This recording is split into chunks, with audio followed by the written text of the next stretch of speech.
तो अब तुम अपनी बातों से मुकर नहीं सकते। अगर तुमने ऐसा किया तो तुम वापस परीलोक नहीं जा पाओगी। ऐसी बात है, अभी तुम्हें सबक सिखाता हूँ। लालच की मटकी अक्ल से घने, बन जा तू मालिक पर चबाएगा लोहे के चने। ये हुई ना बात, अब आएगा असली मजा। ओए मनोहर, ओए चपरासी, अंदर आ। जी मालिक, अब हुक्म दीजिए, क्या करना है? मनोहर, आज से तुम मेरी जूती के नीचे काम करोगे। जाओ मेरे लिए जूस लेके आओ। जी मालिक। सर, तुम्हें किसी ने तमीज नहीं सिखाई कि अपने बॉस के केबिन में दरवाजा खटखटाकर आया जाता है? सर, अगर आज मैं अंदर नहीं आता तो आप अंदर हो जाते। क्या मतलब? सर, इस कंपनी पर 500 करोड़ का कर्ज है और पुलिस नीचे हथकड़ी लेकर खड़ी है। आप मालिक हैं तो जेल की दाल भी तो आप ही खाएंगे ना? क्या 500 करोड़? पुलिस?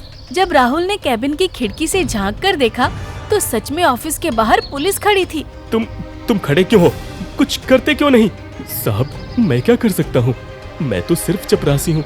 मेरी तनख्वाह भी आप ही को देनी है। बैंक वाले कह रहे हैं कि आज शाम तक पैसे नहीं मिले तो आपकी सारी किडनियां बेचकर वसूली करेंगे। किडनी? नहीं, मुझे नहीं बनना मालिक, नहीं बनना। पुलिस से किसी तरह छिपकर राहुल ढाबे पर भागता हुआ आया। ये क्या किया तुम लोगों ने? अरे भाई, तुमने ही तो कहा था सब मेरे नीचे काम करे। तो देखो, पूरी कंपनी की मुसीबतें भी अब तुम्हारे ही नीचे हैं। रॉकी भाई, मुझे मालिक नहीं बनना, मुझे बचा लो, मुझसे गलती हो गई। ये ढाबा हम इसलिए चला रहे थे ताकि इंसानों का भला कर सके, ना कि इसलिए कि तुम अपनी जलन की आग में किसी और की जिंदगी बर्बाद करो। मुझे माफ कर दीजिए, मैं जलन में अंधा हो गया था। मुझे अब कुछ नहीं चाहिए, बस सब कुछ पहले जैसा कर दो। राहुल की बदली हुई नीयत देखकर माया और तारा मुस्कुराई। रॉकी, इसकी इच्छाओं को वापस कर दो। अभी लो, घी की कटोरी, सूखा आटा, परियों के जादू पे मेरा सन्नाटा। एक तेज रोशनी के साथ सब कुछ पहले जैसा हो गया। परीलोक के दरबार में रानी परी, माया और तारा परी और उनके साथ रॉकी भी था। रानी परी के हाथ में एक लंबी सी जादुई की छड़ी थी और सिर पर ताज।